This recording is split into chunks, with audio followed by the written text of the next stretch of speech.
爸爸知道了。放心吧，爸爸肯定不会说的。爸爸再见。拜拜。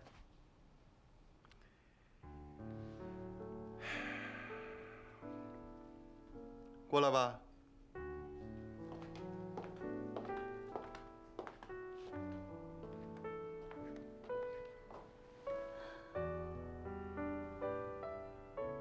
明天，咱们必须要回趟爸妈家。为什么？别紧张。儿子刚才说后天是他们学校的家庭日，正好又是母亲节，父母必须要参加。还要求每个学生和爸爸要给妈妈一个惊喜。吓死我了！我还以为他知道咱俩离婚的事儿呢。这想什么呢？儿子已经想好给你什么惊喜了，用自己的压岁钱给你买了个礼物，还让我配合他，不让告诉你。这个小东西，我刚才反反复复问他，他就是不肯告诉我。那当然了，告诉你还叫惊喜啊？瞧给你心虚的。蓝老师，你不心虚啊？你不心虚，急着赶回家，急着给儿子打电话。好，好，好，我承认，我心也虚，行了吧？你赶紧收拾东西去吧。好嘞。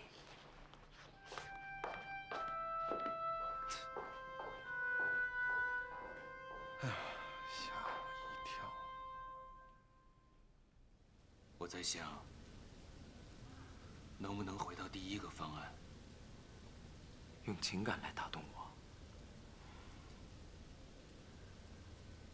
长哲，你知道吗？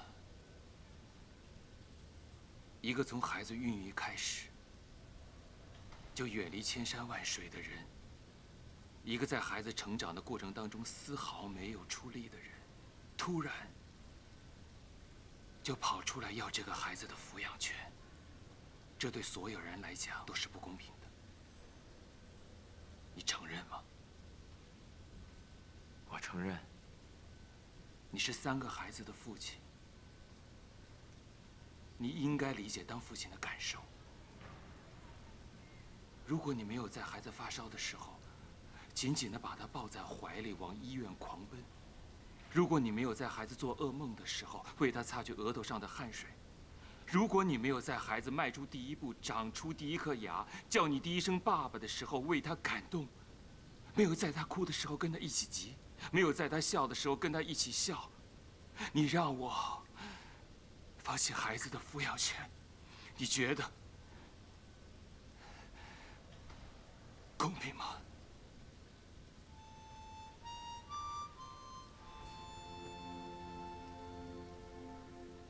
这种事情可以用公平2字来衡量吗？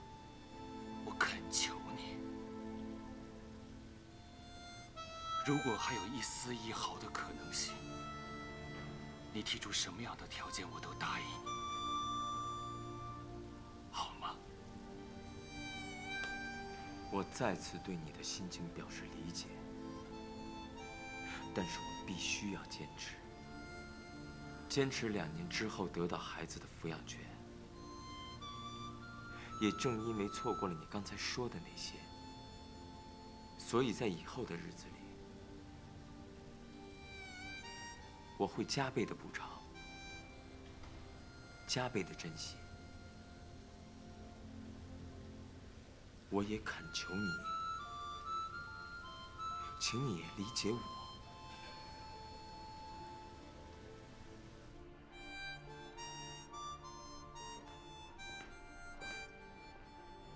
哎，你今天不是休息吗？对，我去找长哲了。找长哲？我就是想跟他再聊聊，想让他改变主意。结果不好，是吗？对，他还是坚持。经理怎么提前回来了？出什么事了？别让我着急好吗？出什么事了？说话。因为女儿的事情，我长期的请假和旷工，被公司开除了。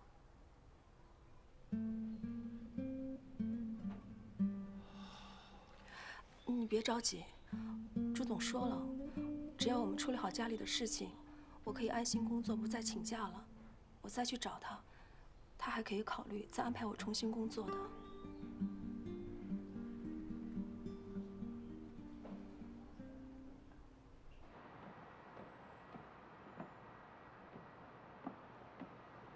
哎，你好。你在等我吗？是。静雅，我见你说的那样，我想努力的忘掉你，不再喜欢你。可是呢？可是忘不掉，还是喜欢你。越想努力忘掉你，越是忘不掉。我再跟你说一遍，我们俩不合适，你不应该再喜欢我。如果你真的急于找一个中国女朋友，我可以帮你介绍。我还有事儿，先走了。你去哪里？我陪你去好吗？反正我下班了以后也没有什么事。不用了。哎，你的花。对不起，按中国人的习惯，如果我接受了你的花，就等于同意你喜欢我，所以这花我不能接受，谢谢。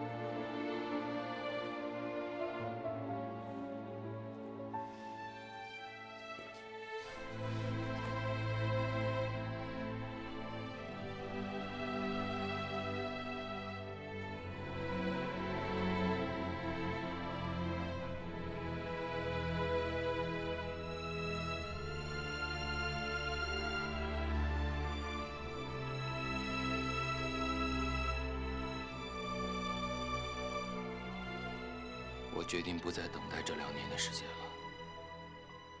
反正结果已经很明确，2年之后，肯定要让小磊知道，痛苦和煎熬，我们都能忍，可那是为了某种希望。既然这种煎熬是没有希望的，没有意义。我们之前做的所有的努力，都是为了这个决定不出现。我早就想过这个方案，只是我一直在做长者的工作。我幻想着能有一个好的解决方案，一个好的结果，可是根本不可能。能不能别急着做这个决定？万一事情它还会…… 2年，我们根本不可能熬过这2年。即便我们熬过了，孩子呢？这2年之内，在小磊的面前，我们不可能一直这样演戏，孩子也不可能相信我们的谎话，到最后还是瞒不住。与其晚，不如早。所以我决定把事情的真相告诉小磊。当然，我要先经过你的同意。我做不了决定，我做不了这个决定。我求你了，别让我做这个决定，行不行？我们怎么跟孩子说呀？太残酷了，我怎么说得出口啊？瞒着他，2年之后再告诉他，就不残酷吗？我们要在孩子面前扮演2年的骗子，孩子会怎么想？孩子会不会恨我们？我也知道这件事情很残酷，可我们就摊上这件事了，我们就要有面对它的勇气。我们也要受这份罪。为了孩子，我受多大的罪，吃多大的苦都行，让我去死都行。可是让小磊受这个罪，我舍不得，舍不得。我也舍不得，可日子总要往下过吧。林晓，你还年轻，你还要再去工作。我们也还想再要一个自己的孩子。我不想眼睁睁地看着这件事情把你压垮。2年后，小磊要是真走了，我们就什么都没了。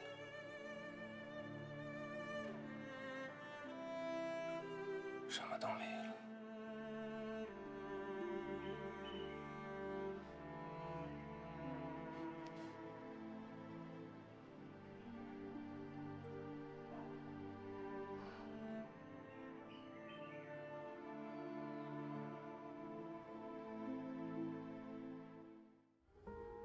瞒，也只能是2年。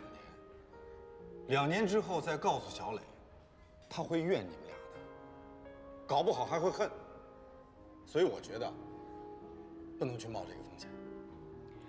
即便是告诉小磊真相，毕竟林想还是小磊的亲生母亲，老黄也是他实际上的父亲，还有情感上的保留。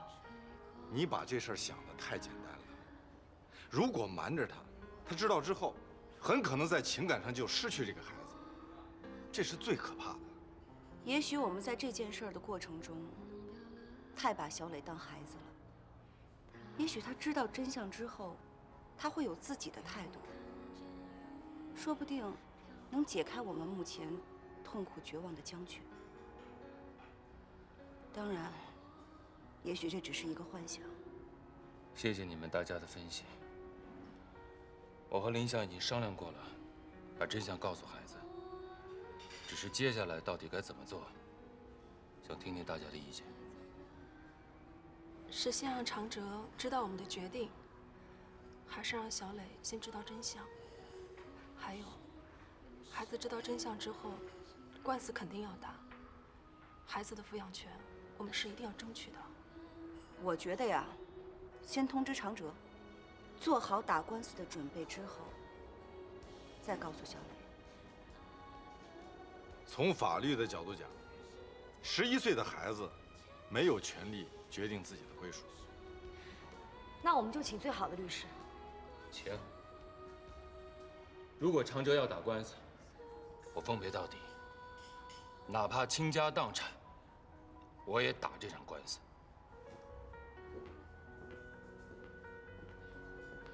开会呢，够严肃的啊。我们是在开会，请你回避一下。没钱了，给点生活费。你是疯狗啊！上个礼拜刚给你钱，这礼拜又来要，你别太过分了啊！我拿了钱啊，马上走，1分钟都不多待。我知道，我找你们烦。我没有钱，请你离开。没钱，那我就不走了，待在这儿。啊，我绝对不影响你的营业。你什么时候赚到钱，把钱给我，我再走，这样行吗？你有病吧！闭嘴！冲什么大头啊？关你什么事儿啊？江小美，赶紧凑够我的青春损失费300万，赶紧给我钱，赶紧离婚。你不是特想离婚吗？怎么这么面子？装他妈什么孙子你？小美，别这么激动，别在这儿耍你的江湖大姐大的威风，小心你的心脏。你给我滚！你给我滚！人多势众，好，我走。我今天话说完了，希望你呢把钱准备好，过2天我再来，啊，亲爱的老婆。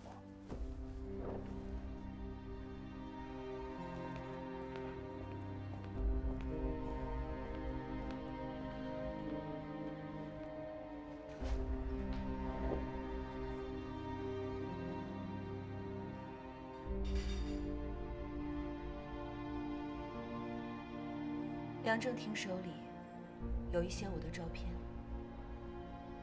一些他认为可以伤害到我的照片。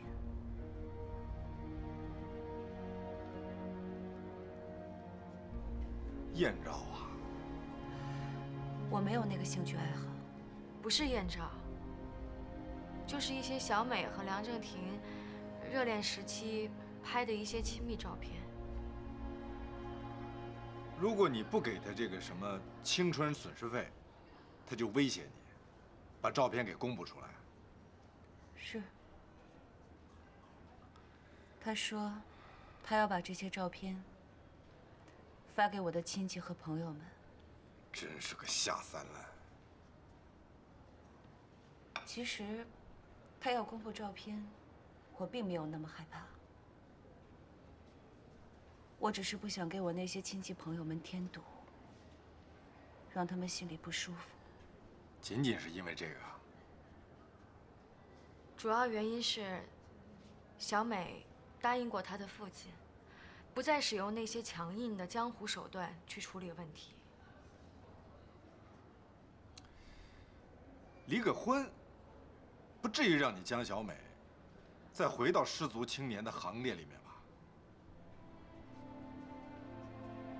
是。其实是我自己有心理障碍。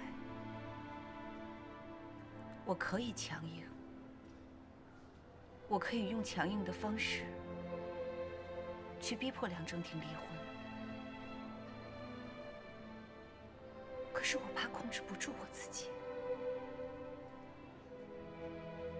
做出一些不理智的态度和手段，那样会让我觉得我又回到了过去。我不愿意回到那段失足的过去，我不想惊醒那段过去。那就像是一场梦，那种颠沛流离，那种撕裂的苦痛，只要我活着，我就不想去回顾，我永远都不想去回顾。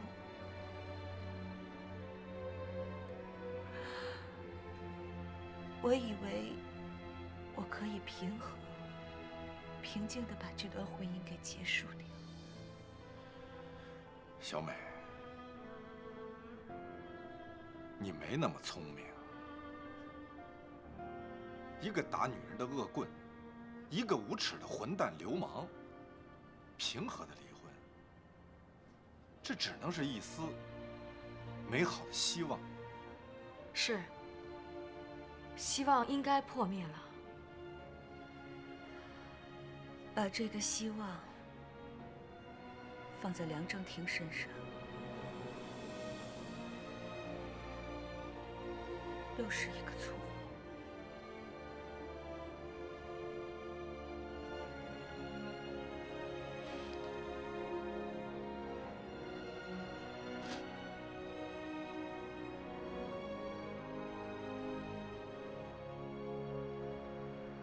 真的够有胆量的。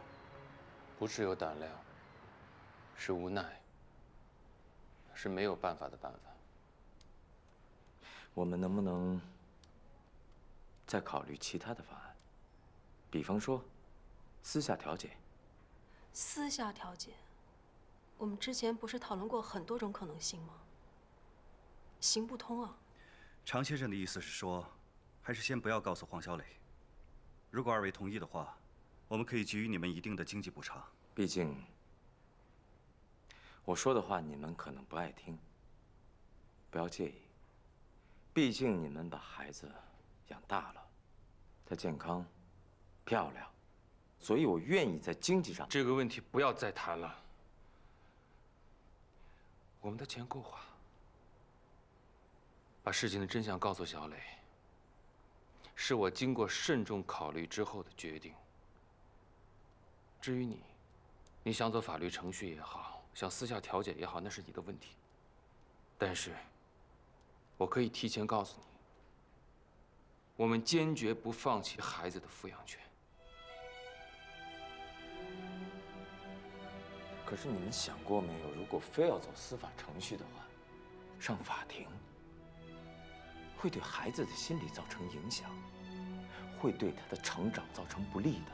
那2年之后再告诉孩子真相，就不会对他的成长造成不利吗？那不一样好吗？2年，2年，孩子已经长大了2岁，而且如果你不想上法庭，那就放弃孩子的抚养权。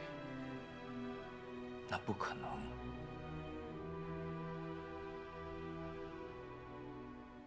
既然你们决定要把真相告诉孩子，既然长哲坚持要孩子的抚养权，既然有可能走法律程序，那么我们就按白志勇说的，把所有的事情列出来，大家分头去做。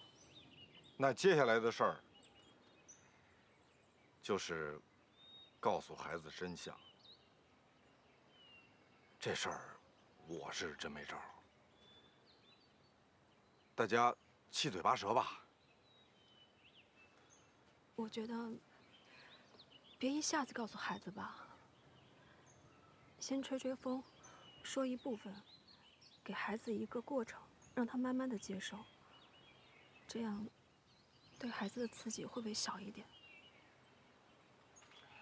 问题是，怎么吹这个风？先跟孩子说，你有可能不是我亲生的，还在等结果。不好吧？然后过几天再告诉孩子，你的亲生父亲不是黄九恒，是长哲。这样不好吧？孩子会相信吗？你说呢，林晓？我只是觉得，一上来就告诉孩子结果，这话怎么说呀？挑明了说，直接说，把这个11岁的女孩当作成年人，你要相信她的心理承受能力。你是离了婚不分居，又是隐形离婚，我真想不到你们会往什么方向发展。相敬如宾，捏着离婚证一直白头偕老，把秘密离婚带进坟墓。你虽然分了居，可是呢，还要让前夫做你孩子的爸爸。奇怪的是，他居然答应了。你我跟前夫的人物关系确实挺奇怪的。你说咱俩真的是奇怪的女人吗？奇怪不怕，只要不是变态就行。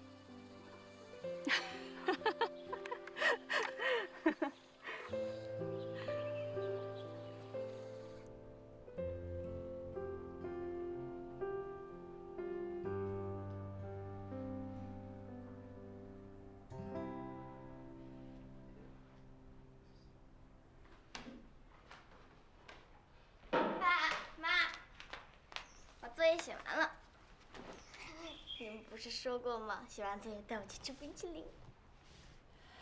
小磊，你坐好，爸爸妈妈有事儿跟你说。爸妈觉得这件事情该让你知道。是不是你们准备告诉我，咱们家出什么事儿了，对吗？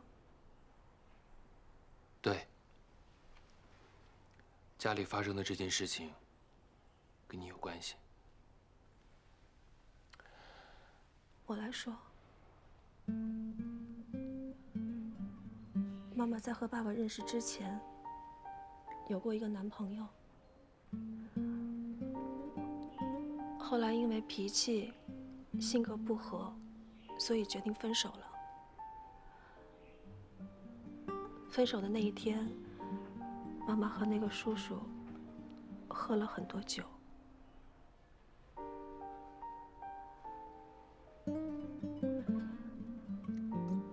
所以发生了一次大人之间发生的事情。当然，那是在认识你爸爸之前。后来妈妈怀孕了，有了你。妈妈也不知道，因为那一次，因为我知道了。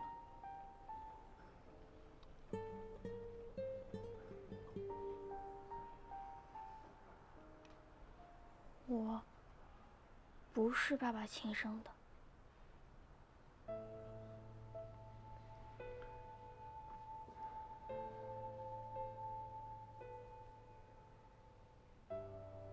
这件事情不怪妈妈，也不怪那个叔叔。后来呢？后来怎么了？你们可以瞒着我，为什么要突然告诉我？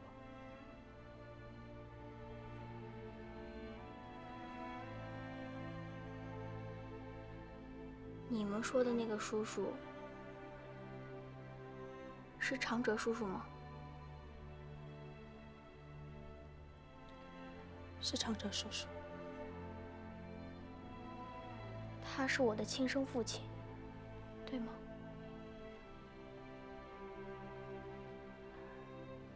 对。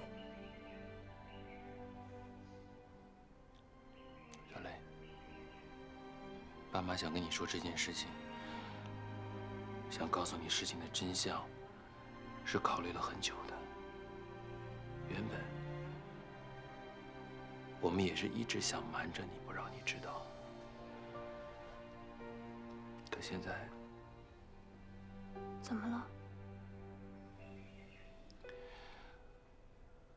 长哲叔叔也知道了这件事情，他知道自己是你的亲生父亲，他想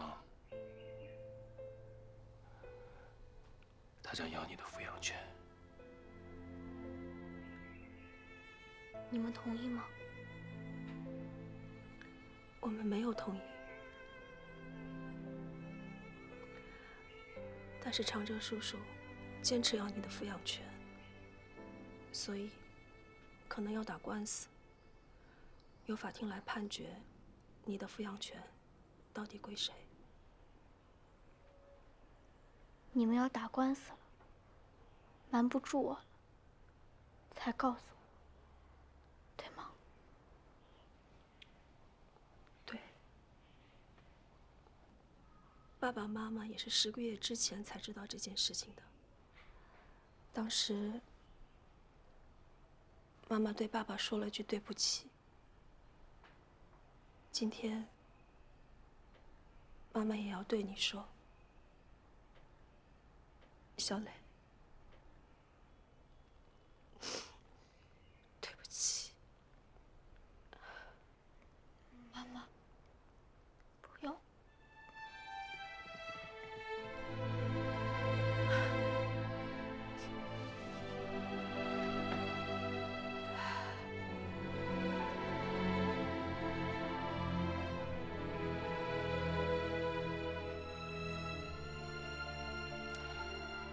这就是这件事情的全部经过，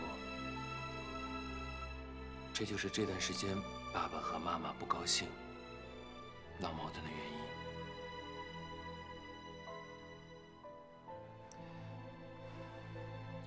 这段时间，我和你妈妈都不上班，都在家陪着你。你要是不想上学，不想训练，爸爸去帮你请假。不，我想上学，也想训练。好，听你的。今天想吃什么，爸爸给你做好吃的。冰淇淋。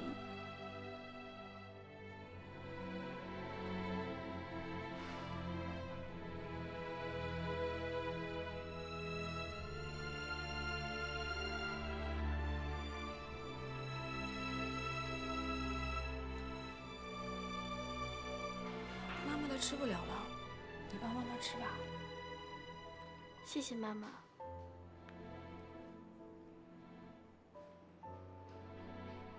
爸妈，如果长哲叔叔要打官司，争夺我的抚养权，这个官司谁会赢呢？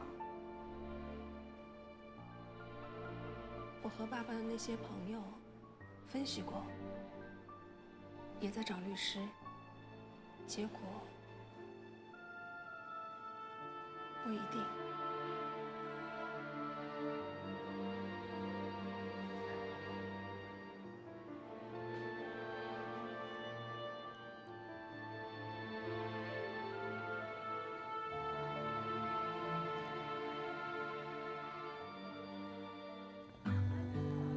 还好，难归难，这一步终于迈出去了。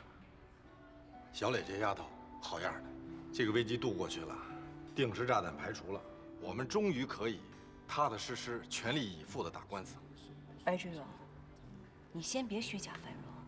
老黄不是说了吗？小磊听到这件事的表现，出乎他们两口子的意料，很平静。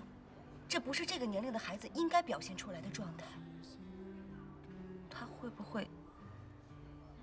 你的意思是说，会不会对孩子的精神刺激太大，导致小磊出现了异常反应？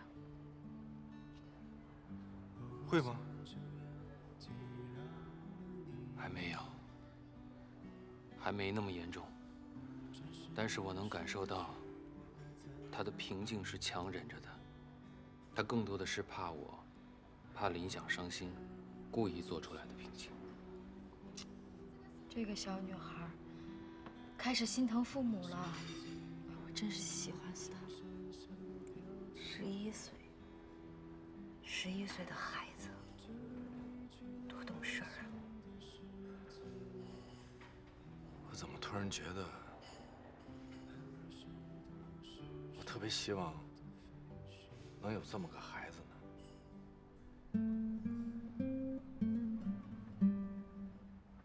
我也希望我也是个父亲。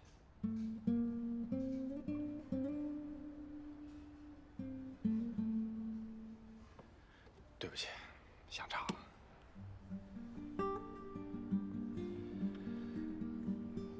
刚才说到哪儿了？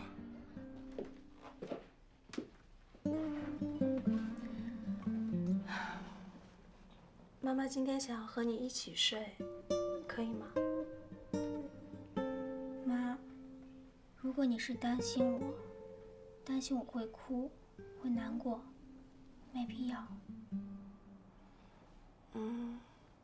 是有一点，但不是全部，因为妈妈也难过，所以想要和小磊一起睡，可以吗？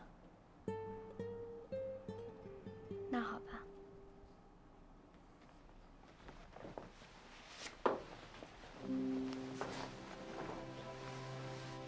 爸爸呢？他去找白志勇叔叔，还有小美、小奥阿姨，去商量跟我们请律师的事儿了。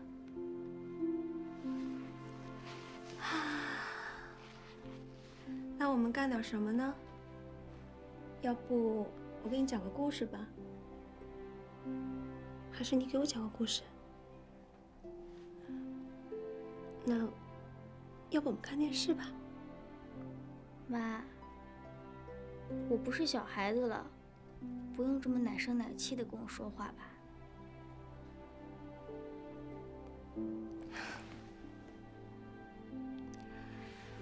那我们做什么？有什么要求？你提。给我讲讲这个长哲叔叔吧。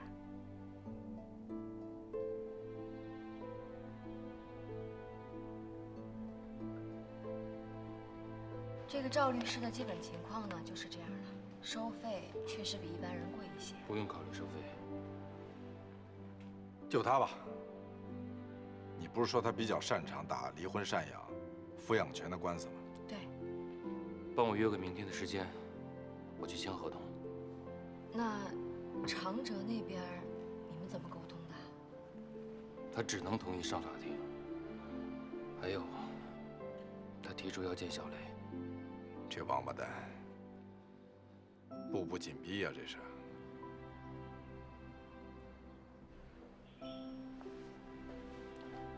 小雷，别紧张，啊。我不紧张，我看你们俩挺紧张的。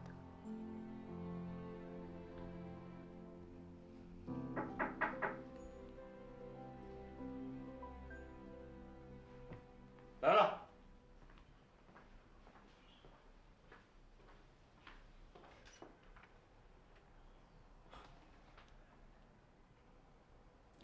请进。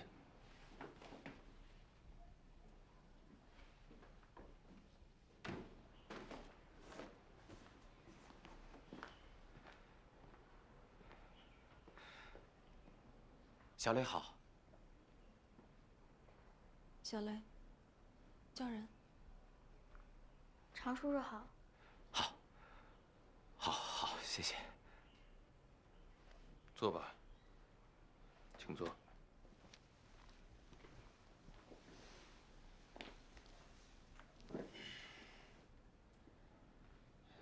水早就给你倒好了，喝水。好，谢谢。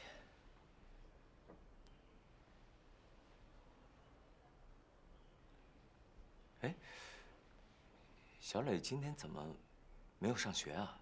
今天星期六，不上学。哦，对，你看我这记性，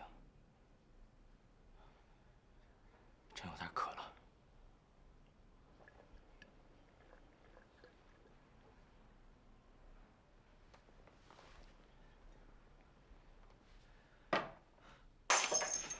对不起。到我了。没事，我来。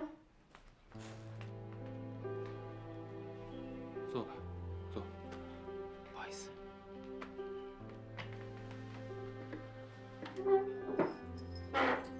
让小磊来吧。小磊，小心手啊。知道了，爸爸。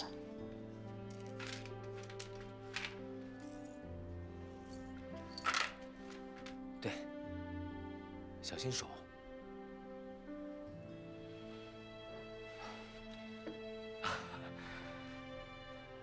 今天也不知道怎么了，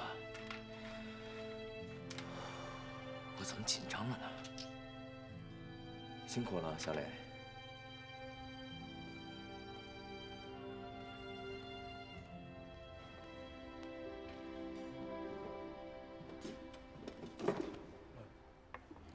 你好，白大哥，吃了吗？吃了。喝闷酒呢？喝闷酒什么意思？因为不高兴、不开心而喝酒，叫喝闷酒。我明白了。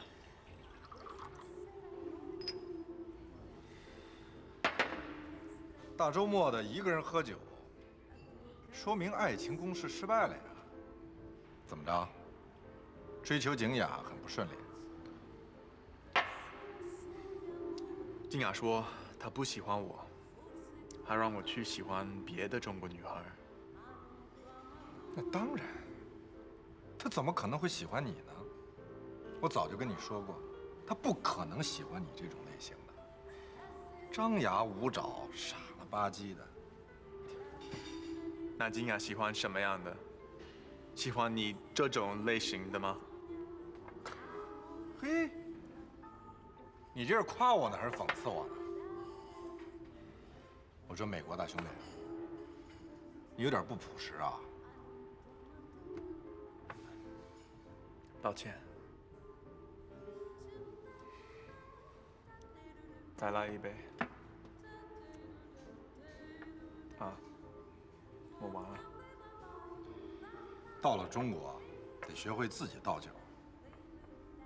哦，明白了，谢谢你。那我给你倒。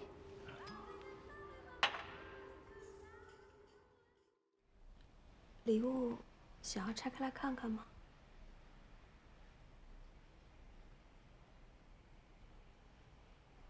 爸怎么还不回来呀？他送客人去了。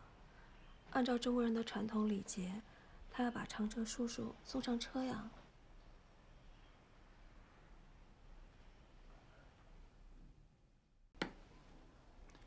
小磊，刚才表现得特别好，彬彬有礼，落落大方。爸妈，我想说，我知道长哲叔叔来见我，你们很为难，心里也很难受。我虽然知道了长哲叔叔是我的亲生父亲，可我的心里还是觉得黄九恒才是我的爸爸。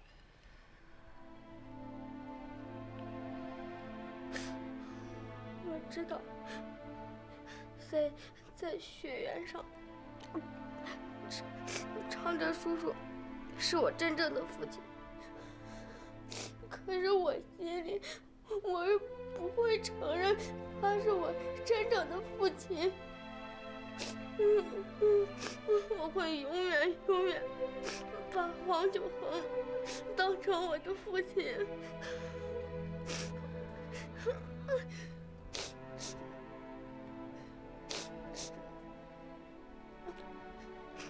爸，不能哭。你不是说过吗？你们不在我面前掉眼泪的。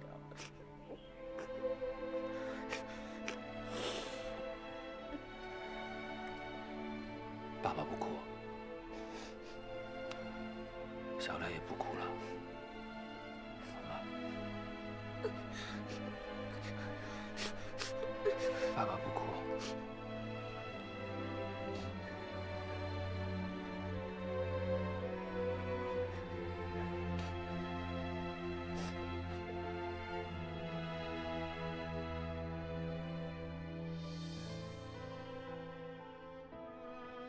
啊，这不是一般的好。这个被逼出来的方案，目前来看，发展的局部结果比我想象的要好。我在老家呀，还跟上官慧叨叨呢，就怕小磊又哭又闹，伤心欲绝的。老黄，别愁眉苦脸的了。既然大家都说有好的进展，你该高兴啊！啊？你傻呀，白志友。毕竟他公开承认了他不是小磊的亲生父亲，毕竟长哲大摇大摆登堂入室去看了自己的亲生女儿，这种进展能高兴得起来吗？好，那不说这个了。想喝酒，想吃菜，说吃什么，我来张罗。今天长哲从家里走了之后，小磊跟我和林想说，在他心里不会把长哲当成他的亲生父亲，在他心里，他会永远把我当成他的亲生父亲。这孩子多懂事儿啊，老黄，你真应该高兴。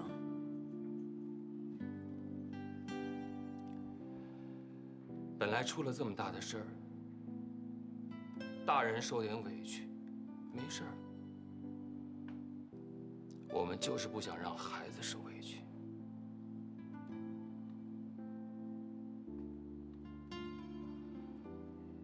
可是现在反过来了，反过来是小磊在替我们着想，在劝我。劝林想，我知道他是怕我难过，怕我委屈，他是装的，他是忍着的。可是那么丁点大一个小孩，他越忍着，我看着心里头真的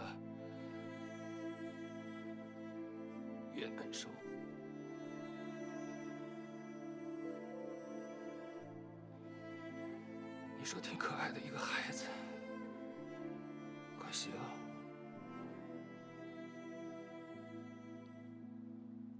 是别人的，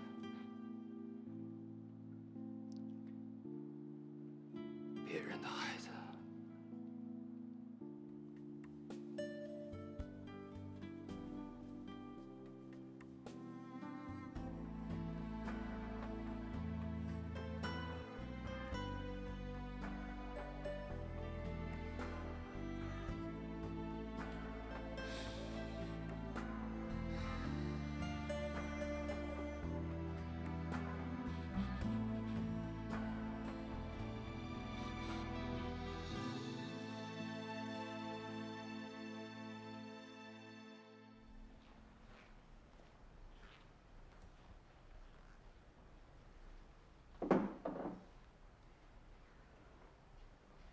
怎么了？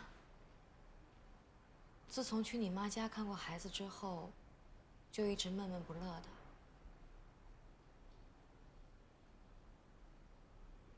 是不是见到孩子，让你感觉谈这个恋爱有负罪感了？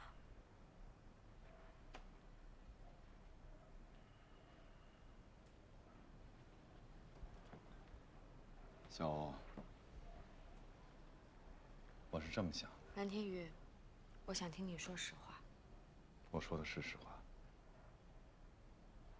我和上官慧有一个儿子，这是永远都改变不了的一个事实。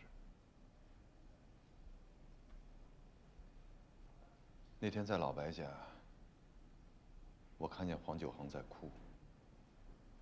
我从来没见过一个大男人这么哭过。他让我想起了我自己的孩子，他让我觉得我是多么的幸运。所以你这么肆无忌惮、无所顾虑的过日子、谈恋爱，让你觉得特别别扭。谢谢，谢谢你能明白我的意思。大家都是成年人，没什么好遮掩的。如果你想结束，你可以直白的告诉我。告诉我，你想结束吗？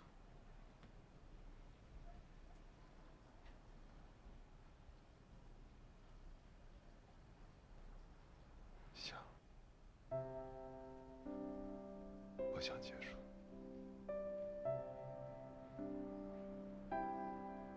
我明白了。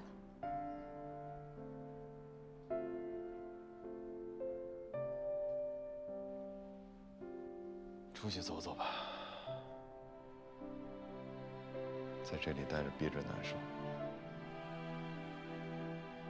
吸吸氧气。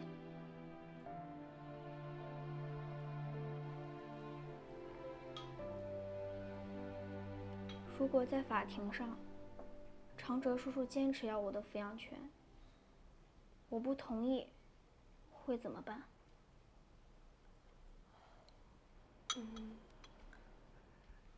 法官会征求你的意见。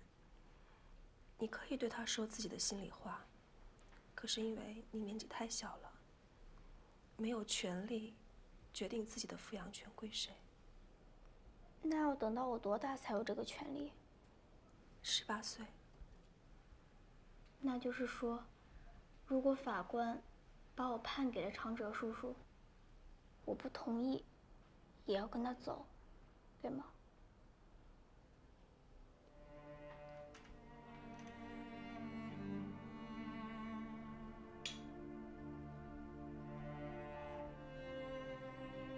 对不起，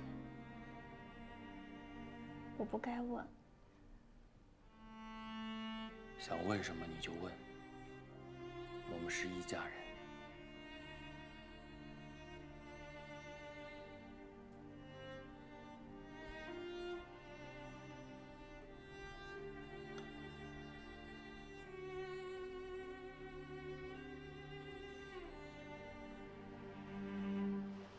说心里话，这个假过日子，并没有给我带来那种无拘无束的快乐，也没有我想象当中的那种开心、高兴。我梦想着通过它解决我的心理障碍，我发现效果一般。当然，和你一起谈的这个恋爱，还是有快乐的。行了，别那么圆滑。打一巴掌揉三揉，我知道你是怕伤害我，所以说点好听的，安慰我。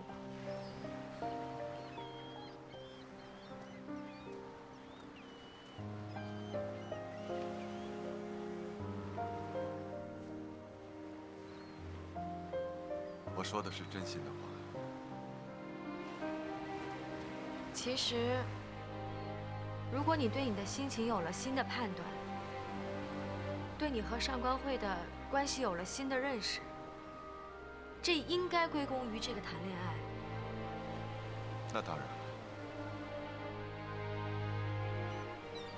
那就是说，我没有白忙活，没白受累，也没白白浪费我的感情，对吗？当然。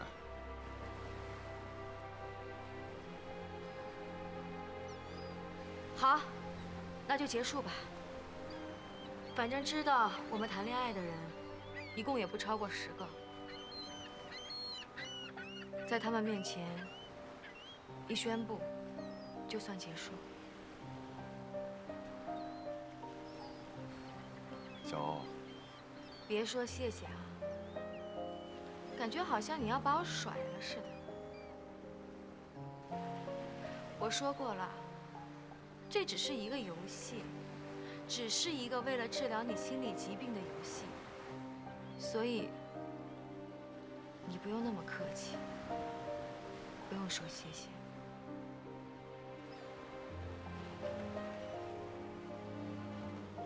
好，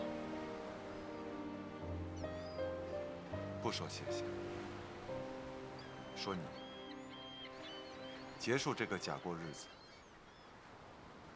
你心里会难受吗？现在都要结束了，我怎么可能不伤感？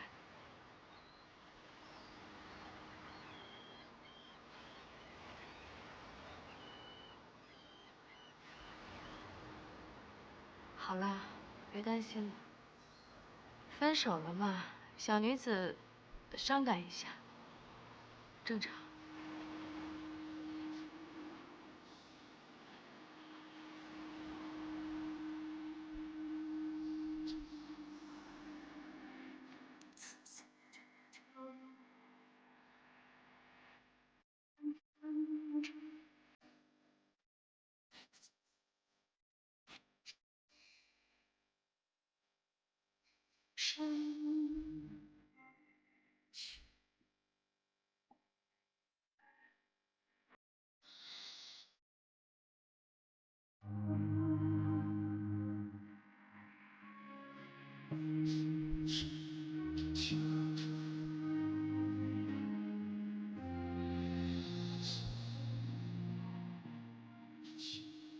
你和蓝天瑜的这段恋爱还会继续吗？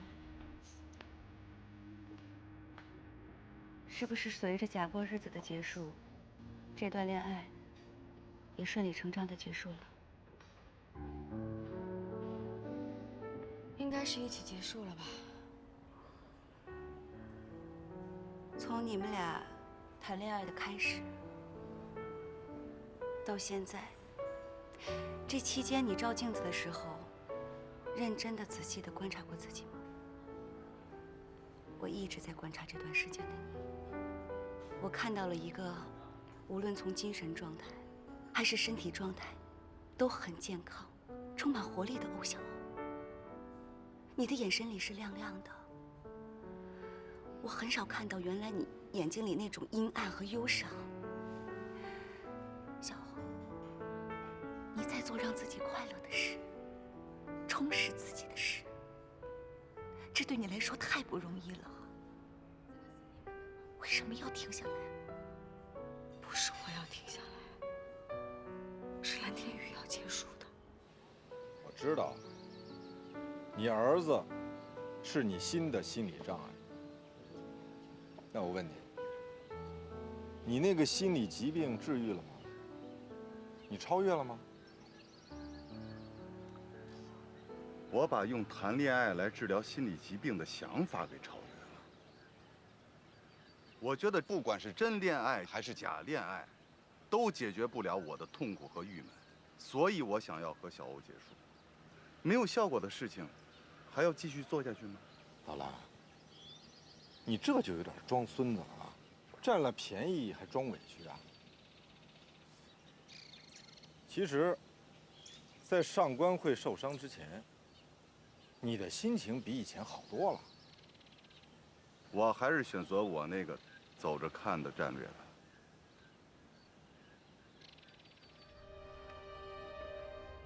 我觉得你比蓝天宇更需要这样一个让自己快乐的游戏，这样你才不会垮掉。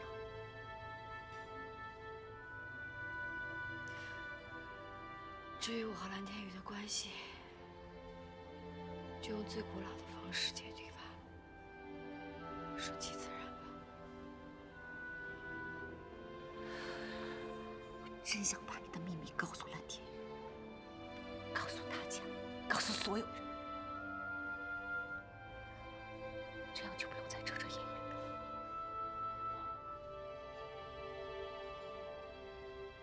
哎，鱼上钩了，老蓝上钩了。我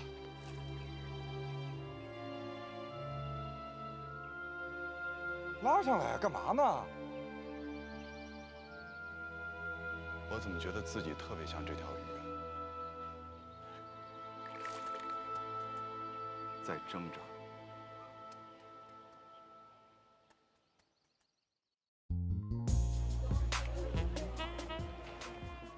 你好，您的鸡尾酒，客气。那送你的。小美，你给混蛋老公短信。又威胁我，又找你要钱了？还是那句话，什么时候给他300万，就把婚离了，不再纠缠我。我发现你这混蛋老公真的是个滚刀肉哎！你跟他讲道理吧，他跟你耍流氓；你跟他耍江湖，他跟你讲夫妻情。我真想一脚踹死他！我在短时期之内不可能凑足这300万。可是我现在真的无法忍受这个臭男人的纠缠，1分1秒我都不愿意。下定决心吧，发动所有的亲戚朋友借钱。要走借钱这条路，我早走了。我不能借，借了我拿什么还呀？再说了，借钱总得告诉人家理了吧？丢死人了！那你还有别的路可走吗？有，上法庭。梁正廷的孙子不是不同意吗？以前的我总考虑面子、感情之类的，可是现在看来，只有撕破脸。长哲也同意走法律程序。长哲目前还是中华人民共和国国籍，法院是可以受理的。赵律师，那我们这个官司能赢吗51对49，我们的胜面大一些。不过，长哲的妻子也来到了中国。长哲提出，他的妻子想和你们见一面，你们答应吗？哎呦，什么事儿啊？非得见面说？放下电话我就开始琢磨，紧张死我了！你快，啊，到底什么事儿啊？长哲同意打官司了。我这边的律师把材料已经递交到法院了。哦，还有个事儿，长哲的老婆叫艾米，说是要从加拿大来，要见我和林霞。他大爷的，紧锣密鼓啊！这是玩感情攻势啊。林晓呢，英文水平一般，我们要见面，翻译肯定是长哲。我怕这当中沟通会有障碍，也怕长哲从中有所隐瞒吧，所以我想找个翻译。明白了，你想让景雅帮着翻译？不知道你这边方不方便？方便，这事儿他能不帮忙吗？放心吧，交给我了。我太太有话要讲。You can talk to. You know, in Canada we have this old saying that if you abandon a baby, the God will abandon you as born. Please forgive my husband's decision. 解释的话不用多说，我们能理解。And please can I ask you a favor? May I see Huang Xiaolei? 他要见见黄小磊。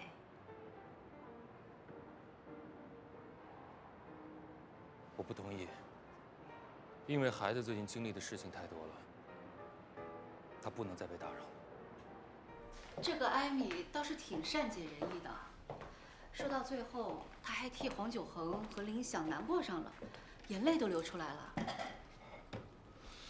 那既然这样啊，能不能做做这个艾米的工作，让她说服长哲，放弃孩子的抚养权？我当场就做工作了。这个艾米说，她要敞开怀抱，在加拿大等着热情拥抱黄小磊。那能不能单独约他出来，跟他单独聊聊，别让长哲在场？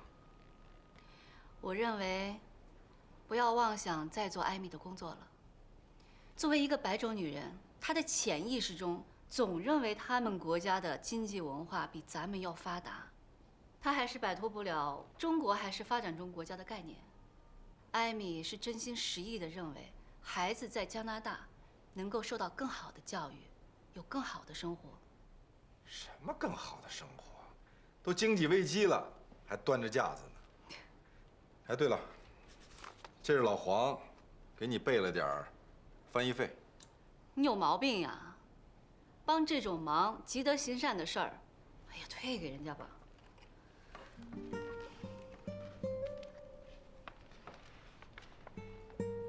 哎，我告诉你啊，不许自己眯了。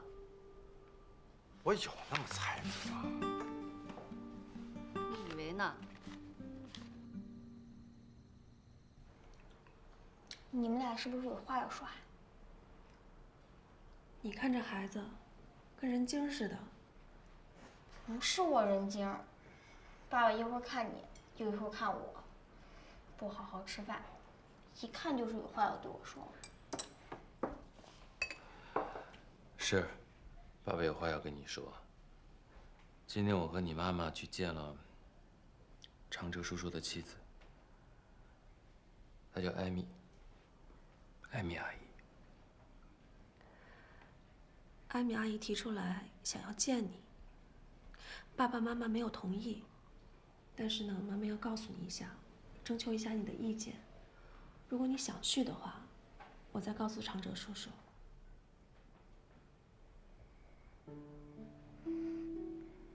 那就不见吧。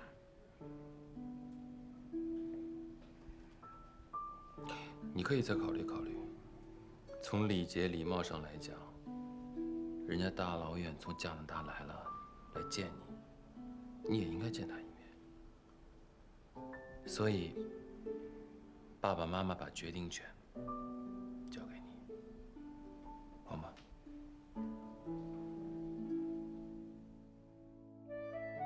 小美阿姨，小欧阿姨，是不是我爸爸怕我心情不好，才让你们带我出来玩啊？你们家发生了这些事情，你爸爸怕你受委屈，怕你难过，所以让我们陪你出来散散心。小磊啊，不管是谁遇到这种事儿，心里都会难过的，所以你不要憋着，不要忍着。你这个年纪的孩子，想闹就闹，想发泄就发泄，想发脾气就发脾气。我知道，我不是不难过，我就是不想让他们因为我的难过而更难过。你不要总想着帮助大人，这样的话，大人会觉得委屈了你，会心疼你的。小磊啊，有什么话你不想跟爸爸妈妈说，你可以跟我们说，说出来心里会舒服些。自从冒出了那个长哲叔叔，我们家突然变得安静了，经常特别的安静。他们骗了我，可是我一点都不怪他们，真的，我一点都不怪他们。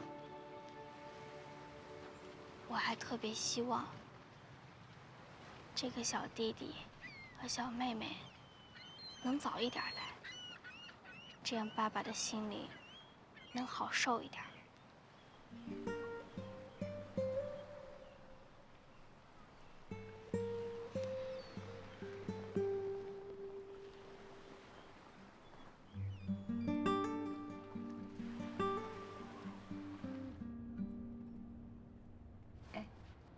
你那个恋爱进展到什么程度了？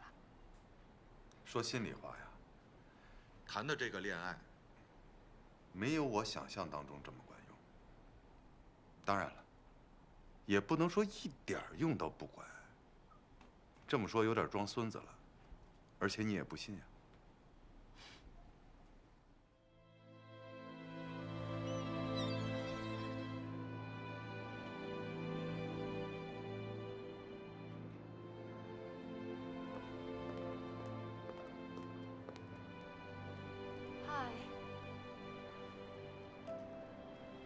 Good afternoon.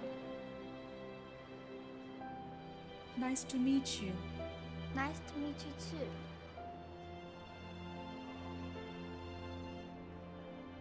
She's so beautiful, girl. Thanks.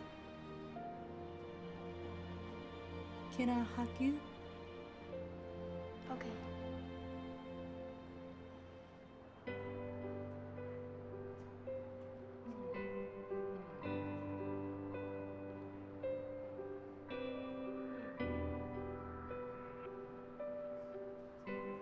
Thanks.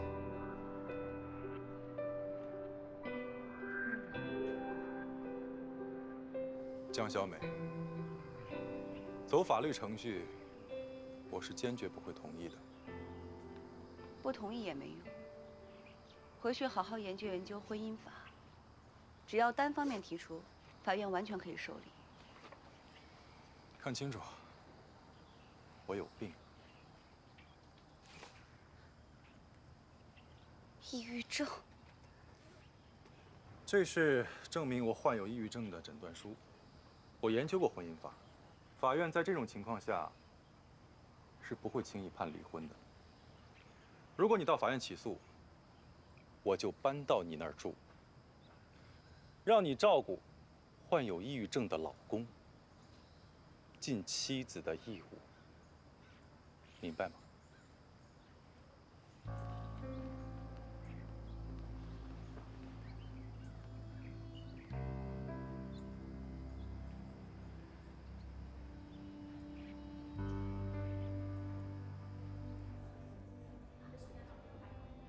他现在要加快离婚的速度，还坚持要那300万的青春损失费，会不会是他那个赌场的庄家在逼他呀？这倒是个好时机啊，可惜我拿不出那么多钱来，我只能向法院申请离婚。我跟他分居这么长时间了，法院会判离婚吧？可是这个混蛋，既然拿出了患有抑郁症的证明，就说明他已经做好了充分的准备。而法院如果想证明这个抑郁症书是真是假，一定又得需要很长的时间。所以你们这个婚能不能在短期内离成，还真是不一定的事儿。是，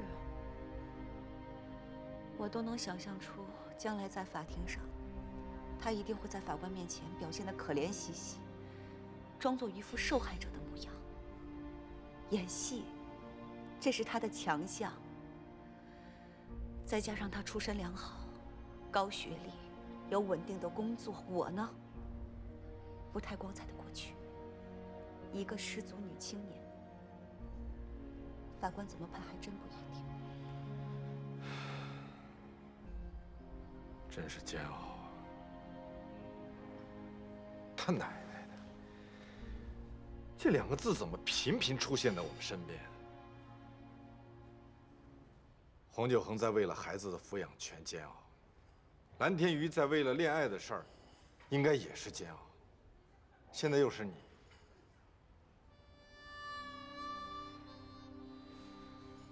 我真是不希望我的朋友都在煎熬。小美，别灰心，我们再想别的办法，争取早点挣脱，早点开始新的生活。新的生活，我还会有新的生活。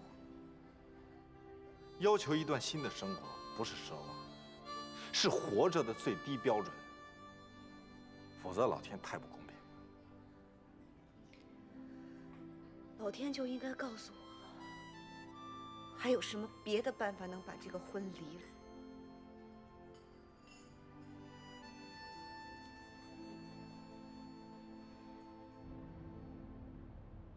潇洒呀！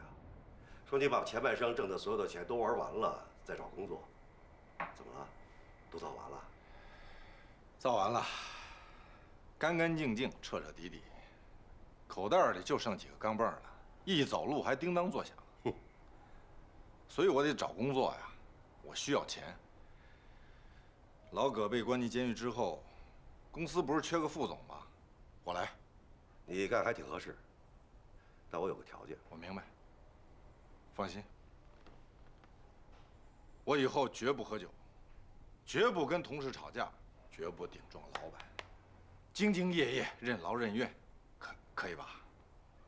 那谈价吧。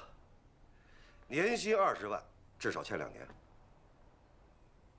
老朱啊，公司副总年薪20万，你也太黑了吧？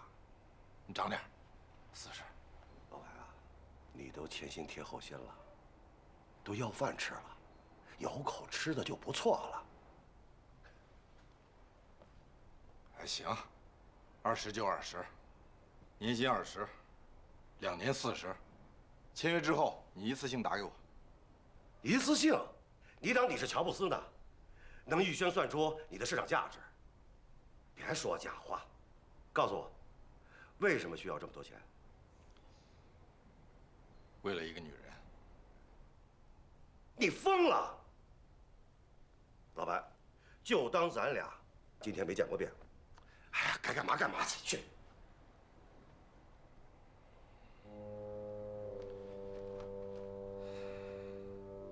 老朱，你丫给我记着，以后别求我。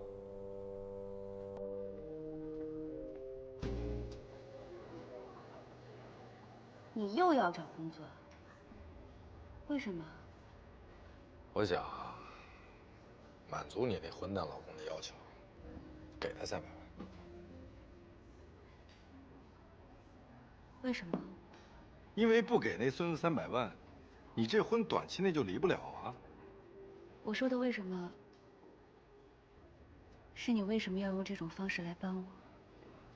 很简单，我不愿意看到我喜欢的人受折磨，我心疼。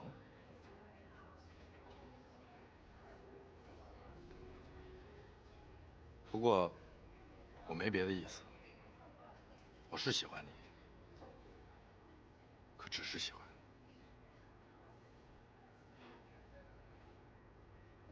我明白，只是喜欢。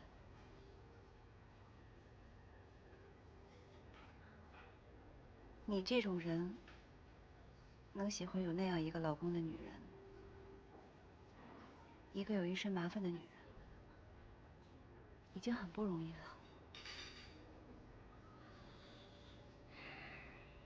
如果按你老公的要求，300万，你还差多少？我不会要你的钱。差多少？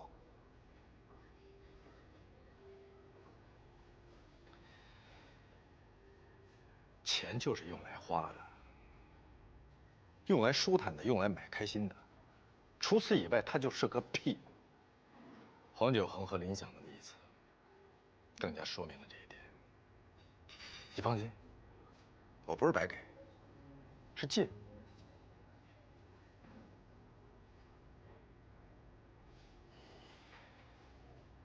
下定决心吧。就算是用这300万去买了狗粮了，喂了狗了，为了一条疯狗。我没什么钱，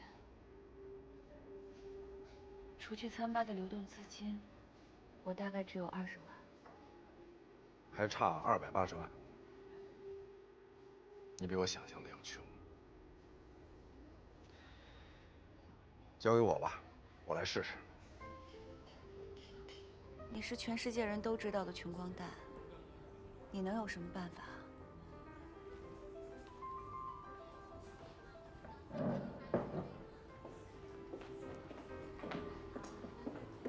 你们俩这情绪看上去不高啊。是不是小美那个混蛋老公又来闹事儿来了？你们这情绪看着也不高啊。自从我跟蓝老师这个假过日子结束之后，他就一直心神不宁，情绪不高。今天是我死拉硬拽的让他陪我出去看个电影，也没让他情绪好起来。问题是，你每天也没什么让你高兴的事儿。哎，你说我和老黄比起来，是不是有点无病呻吟啊？是不是应该知足啊？这是小欧特意在唯品会上挑选的，1双鞋，1套衣服，都是现在孩子最喜欢的款式。赶紧给你儿子寄回去吧。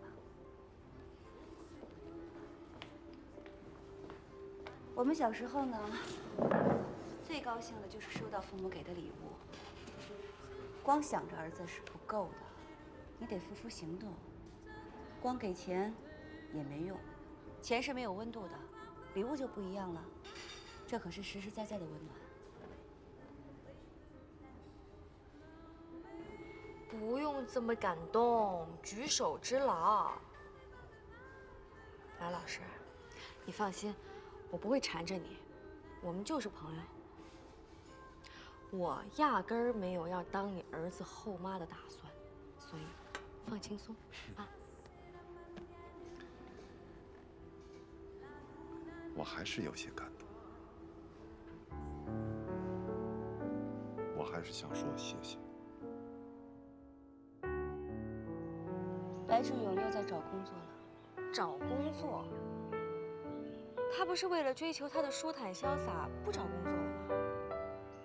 他是为了我，为了帮我凑那300万，为了让我尽快离婚。他还说，他看着我受折磨，心疼。白志勇应该是一个硬邦邦的、不愿意低头的男人，应该是一个强势的男人。他愿意为了你低下他这颗头，真的挺让我感动的。我不是木头人，一个男人，一个快要吃不上饭的男人，用这样的方式来表达对女人的爱，我不可能无动于衷。可是我心里堵啊！我在想，万一他能借来这笔钱，该怎么去还？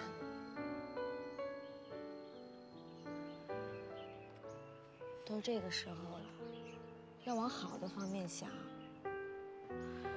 万一他真的借到这笔钱了，万一你能离了婚，万一你跟白志勇好上了，你们在一起努力挣钱，慢慢还呗。白志勇，你白叫这么个名字了。智勇得有智有勇，你现在光剩下勇了，叫白勇得了。你喜欢小美，这个我们都理解。你为了帮小美凑钱去找工作，也能理解。鼓励小美拿钱脱离苦海的方案，我也理解。可问题是你又没那么多钱，你装大头，这大头装的冤呐，有点傻吧？我明白，把这300万给那王八蛋，是有点傻叉的意味了。那孙子正笑眯眯的等着这个决定呢。很明显，这是个圈套。你干嘛非得往里头钻呢？我是这么想的，用这300万买小美的一身自由，一身轻松，兴许是值了。